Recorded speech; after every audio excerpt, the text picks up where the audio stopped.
110013.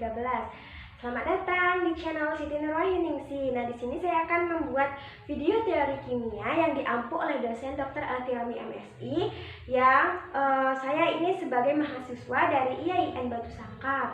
Pada kesempatan kali ini kita akan membahas tentang larutan. Di sini larutan untuk tujuannya kita akan membahas tentang konsep larutan, jenis larutan, ikatan hidrogen, prinsip umum kelarutan, jenis larutan berdasar daya hantar listrik, kemudian kelarutan, kemudian konsentrasi larutan.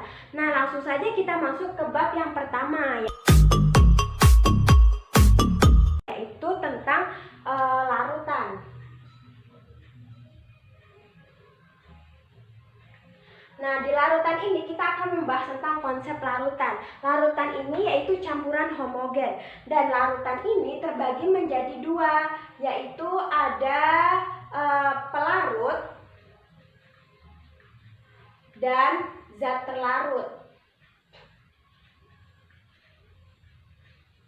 Nah, untuk pelarut ini biasa dikenal dengan istilah solvent. Kemudian untuk zat terlarut ini biasa dikenal dengan istilah solut. Untuk pengertian dari solvent sendiri, yaitu dia adalah komponen larutan yang lebih besar jumlahnya dibandingkan zat terlarut. Kemudian untuk zat terlarut ini kebalikannya, yaitu komponen larutan lebih kecil jumlahnya dibandingkan pelarut. Nah, seperti itu ya. Kemudian kita masuk ke jenis larutan. Untuk jenis larutan, di sini kita akan terbagi menjadi tiga. Yang pertama yaitu larutan gas. Kemudian yang kedua ada larutan cair.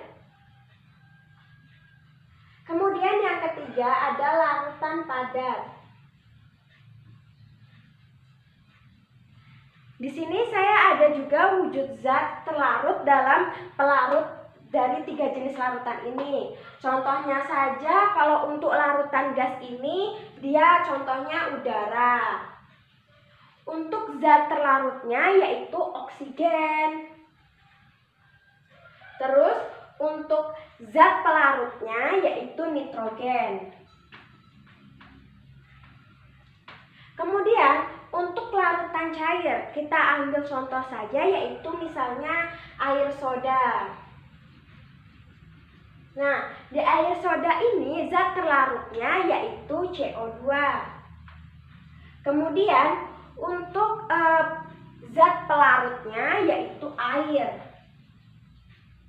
Kemudian untuk yang larutan padat, kita ambil contoh saja misalnya baja.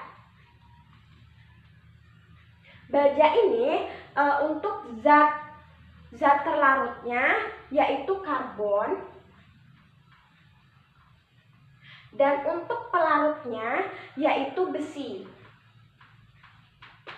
Nah, inilah jenis larutan yang dapat saya jelaskan. Kemudian kita akan bahas tentang ikatan hidrogen. B. Ikatan hidrogen. Nah, ikatan hidrogen ini kebanyakan dia ini terdapat di alam dan reaksinya ini berlangsung dalam larutan air. Nah, air ini terdiri dari dua atom hidrogen, yaitu air ini terdiri dari dua atom hidrogen dan satu atom oksigen. Kemudian atom oksigen ini lebih elektronegatif dari H sehingga sifatnya yaitu polar. Kemudian untuk pengertian dari ikatan hidrogen sendiri yaitu ikatan yang terbentuk antara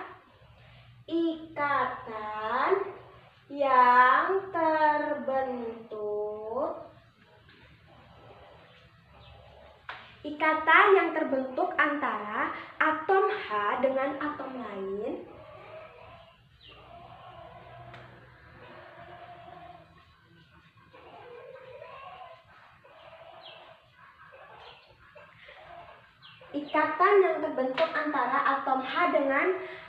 lain yang sifatnya elektronegatif, yang sangat elektronegatif, yang sangat elektronegatif.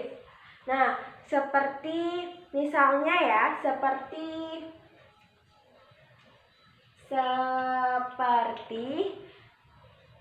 O, N, kemudian F. Ini contohnya ya.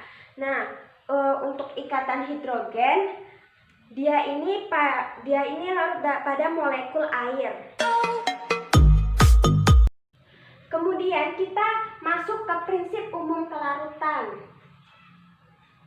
Prinsip umum kelarutan. Nah, di prinsip umum kelarutan ini kita memakai asas like dissolve like. Di mana kita pernah mempelajari asas dissolve like ini, yaitu senyawa polar hanya dapat larut dalam pelarut polar dan senyawa nonpolar hanya dapat larut dalam pelarut nonpolar juga. Nah, di sini untuk faktor yang mempengaruhi kecepatan pelarutan, faktornya yaitu faktor yang mempengaruhi kecepatan pelarutan.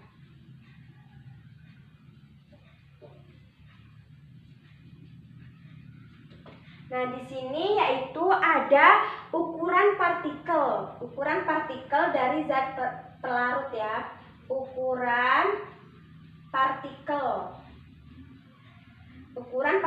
zat pelarut. Kemudian ada pemanasan atau suhu.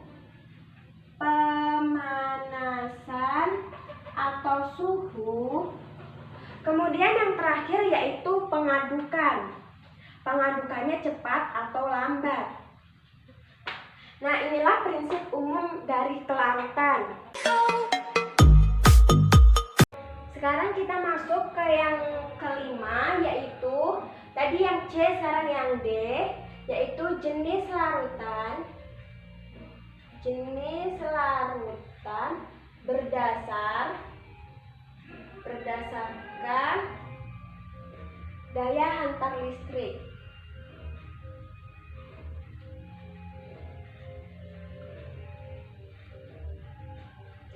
Nah, untuk yang di bab ini dia terbagi menjadi larutan elektrolit dan non-elektrolit. Larutan elektrolit dan non-elektrolit. Nah, untuk contohnya saja kita misalnya menguji larutan, ada 3 contoh yang akan kita uji. Kemudian yang kedua yaitu larutan CH3COOH. Kemudian yang ketiga yaitu larutan C6H12O. Nah, di sini O6. Nah, di sini kan ini kita akan menguji 3 pengamatan ini. Nah, jika diuji dengan lampu, maka kita bisa melihat dengan jelas perbedaan antara larutan elektrolit dan non-elektrolit.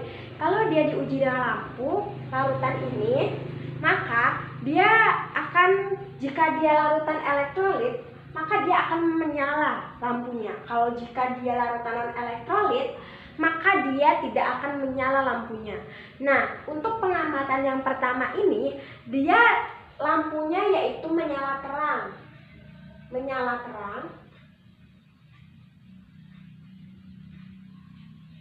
Kemudian dia ada gelembung gas. Nah, berarti ini dia adalah larutan elektrolit. Nah, untuk larutan CH3COOH, dia lampunya ini menyala, cuman dia lampunya menyalanya redup.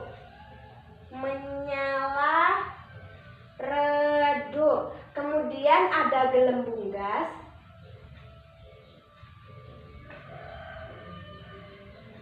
Kemudian untuk larutan CH3COH karena dia menyala redup, maka dia termasuk larutan elektrolit.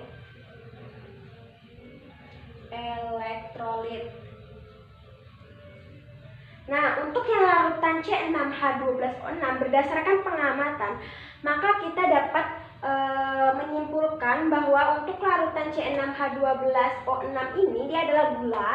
Nah, maka dia untuk lampunya dia tidak menyala. Lampunya tidak menyala.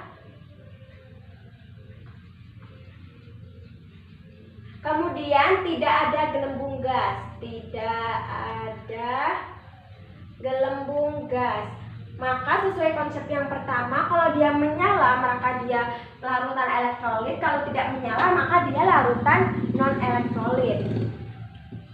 Non elektrolit. Nah, untuk larutan NaCl ini dia adalah senyawanya yaitu ionik. Senyawanya dia ionik. Kemudian larutan NaCl ini dia termasuk larutan elektrolit kuat.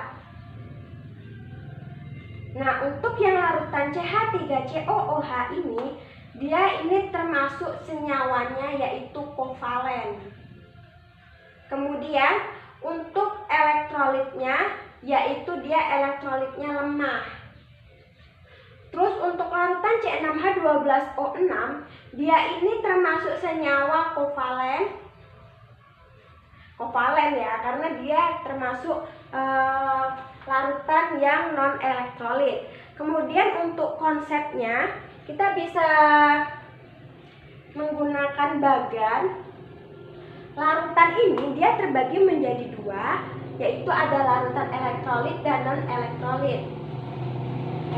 Elektrolit dan non elektrolit.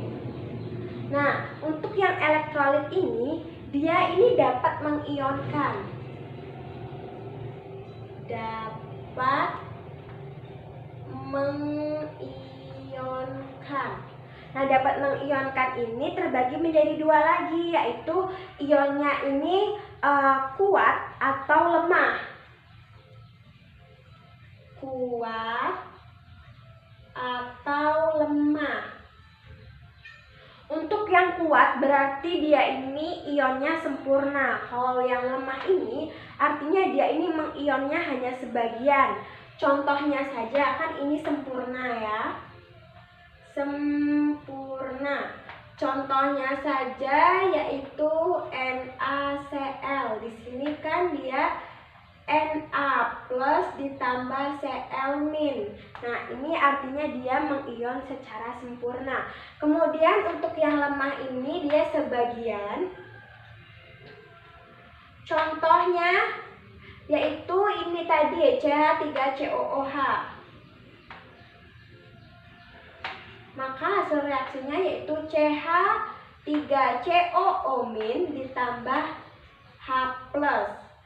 Kemudian untuk yang larutan non elektrolit ini dia tidak dapat mengionkan ya, tidak dapat mengionkan. Tidak dapat mengionkan karena dia larutan non elektrolit. Kemudian untuk contohnya yaitu larutan gula. Nah, larutan gula ini kan tadi C6H12O6. Nah, di sini untuk jumlah partikelnya, maka larutan elektrolit ini lebih besar daripada larutan non elektrolit. Nah, ini biasanya dikenal dengan faktor Van Hoff. Faktor Van Hoff.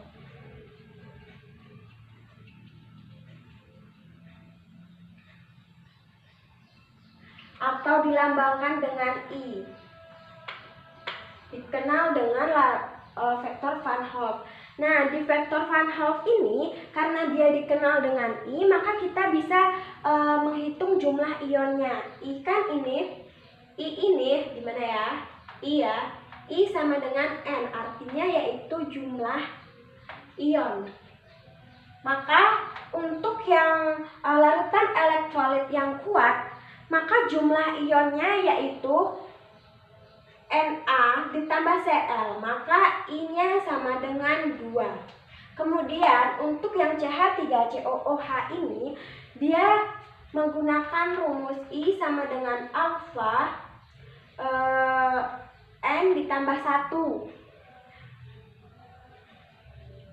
Nah, seperti ini. Nah, di sini kan ada 2 juga, cuman dia kan hanya larut dalam sebagian. Maka di sini alfa ditambah 1. Hasilnya yaitu I-nya kecil dari 2 karena dia hanya sebagian. Kemudian untuk larutan dan elektrolit, untuk jumlah ionnya ini selalu 1. Nah, seperti itu ya untuk jenis larutan berdasar daya hantar listrik. Sekarang kita akan masuk ke bab yang selanjutnya, yaitu tentang kelarutan.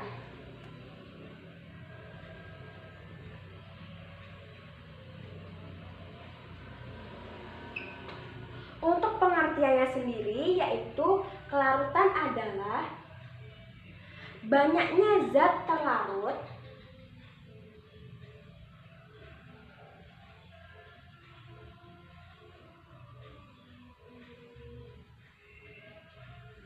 yang dapat larut dalam sejumlah pelarut.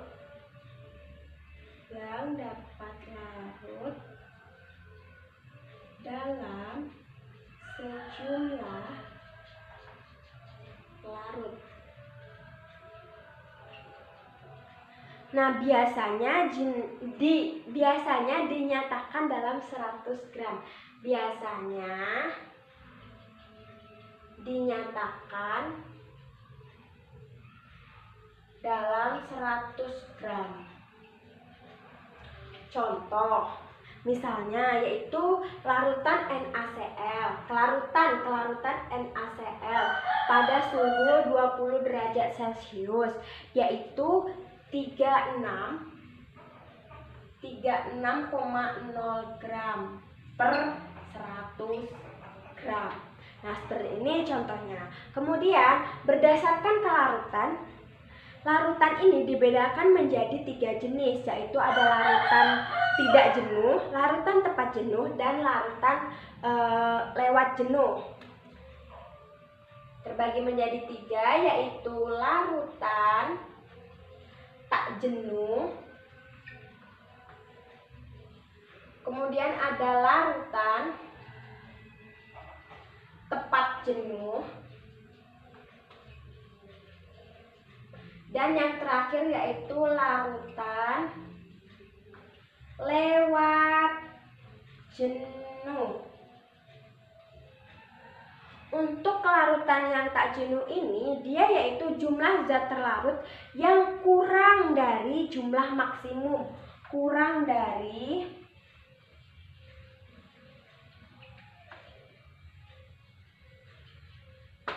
Nah, untuk larutan tepat jenuh, sesuai dengan namanya yaitu tepat. Di sini berarti artinya dia pas ya, pas pada larutan maksimum.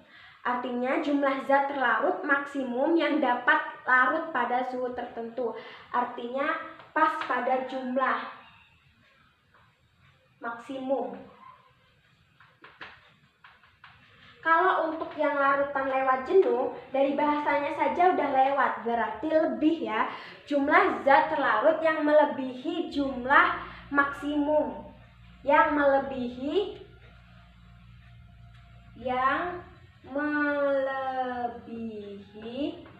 jumlah maksimum. Nah, inilah kelarutan yang kita bedakan menjadi 3. Sekarang kita masuk ke bab yang terakhir, yaitu konsentrasi larutan.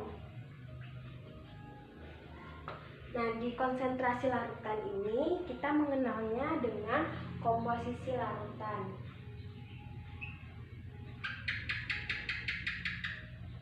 Komposisi larutan ini terbuat dari larutan seperti ini menjadi kadar atau konsentrasi, lalu menjadi persen berat, kemudian persen volume, dan BPJ. Nah, tiga inilah yang akan kita bahas di bab kali ini. Yang pertama yaitu persen berat. Untuk persen berat ini kita ada rumusnya, yaitu berat zat terlarut dibagi dengan berat total larutan.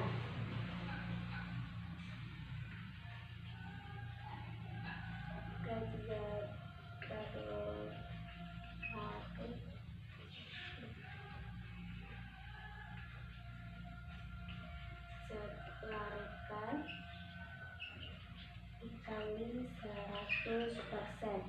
Nah, inilah rumus yang kita gunakan untuk persen berat. Kemudian kita masuk yang kedua, yang B, yaitu persen volume. Nah, di persen volume ini kita juga ada rumusnya, yaitu volume zat terlarut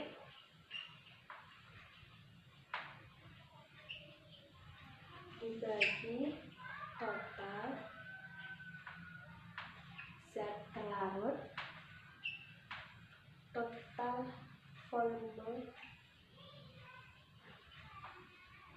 zat terlarut dikali dengan pelarut dikali 100%. Nah, ini rumus untuk persen volume. Kemudian kita masuk ke yang ketiga, yaitu BPJ atau bagian per sejuta. Artinya ya, di sini kita juga menggunakan rumusnya, yaitu kadar zat terlarut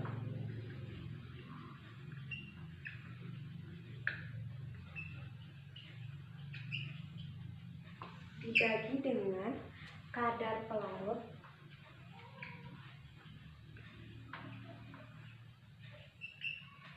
dikali 10⁻⁶. Nah, ini rumus pada bab konsentrasi larutan. Sekarang kita masuk ke soal. Di sini saya sudah menyiapkan 2 soal. Yang pertama yaitu kemolaran suatu larutan 20% massa C2H5OH. Di sini yang kita ketahui yaitu massa dari C2H5OH ya. Jadi kita tulis dulu larutan C2H5OH. Di sini kita ketahui 20%. Nah, untuk kita misalkan saja 20% ini misalnya 100 gram, maka kita ganti ke gram ya, yang 20% ini 20 gram. Nah, misalnya kalau 100 gram 20 sama dengan untuk yang airnya sama dengan 80 gram.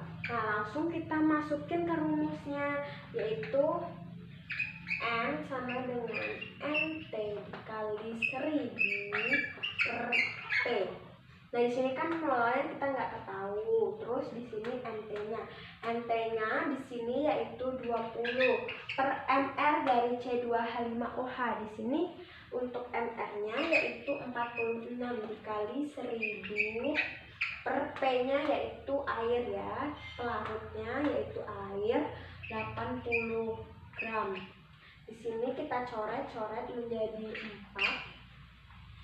Nah, di sini kita dapat yaitu 1000 dibagi 184. Nah, dapatnya yaitu 5,45 molar. Nah, seperti ini untuk membahas soal yang pertama. Kita lanjut ke soal yang kedua, yaitu 150 gram larutan NaOH, NR-nya 40, mempunyai konsentrasi 5 molar. Massa NaOH dalam larutannya adalah, di sini diketahui yaitu 150 gram ya. 150 gram larutan NaOH, 150 gram larutan NaOH. Ya kan, terus kita buat persamaannya seperti yang di atas karena dia tidak diketahui persennya, maka kita bisa langsung saja di sini untuk larutan NaOH-nya kita buat saja di sini misalnya X gram. Kemudian di sini kan sudah diketahui 150 gram, maka kita bisa menggunakan seperti ini, 150 dikurang X gram. Kita masukkan langsung ke rumusnya seperti yang di atas. Sini ya. M sama dengan NT dikali 1000 per P. Di sini kan diketahui molalnya yaitu 5 molar. Di sini 5 sama dengan NT-nya. Di sini untuk yang NT-nya kan di sini X. X per NR-nya yaitu 40 dikali 1000, P-nya yaitu larutnya 150 dikurang X. Nah, di sini kita bisa menyederhanakannya lagi, yaitu dengan mencoret 1000 dengan 40 ini. 1000 dengan 40 ini kita dapat hasil 25. Nah, untuk yang dari ruas ini kita bisa coret juga di sini. Jadi di sini 5. Maka kita pindah ruaskan yang 150-nya. 150 kurang X sama dengan, dia kan dari bawah ke atas, maka dia seperti ini. Kemudian 5 kali X sama dengan 5X. Kemudian di sini 150, kita pindah ruaskan X-nya. 5X ditambah X. Jadi 150 sama dengan 6X. Maka X-nya kita dapatkan 150 dibagi 6 sama dengan 25 gram. Nah, seperti inilah cara yang bisa kita gunakan untuk membahas soal. Nah, baiklah, mungkin sampai di sini dulu materi yang bisa saya sampaikan pada kesempatan kali ini. Kita bisa menyimpulkan bahwa kita bisa mengetahui tentang konsep larutan, jenis larutan, ikatan hidrogen, prinsip kelarutan, jenis larutan berdasar daya hantar listrik, kelarutan, dan konsentrasi larutan. Nah, mungkin saya Siti Nurwahyuningsi mohon pamit undur diri. Banyak salah mohon dimaafkan karena saya juga sedang belajar. Kalau ada salah mohon untuk masukannya di kolom komentar ya, ditulis. Jangan lupa like, comment, and subscribe. Terima kasih. Assalamualaikum warahmatullahi wabarakatuh. Bye bye.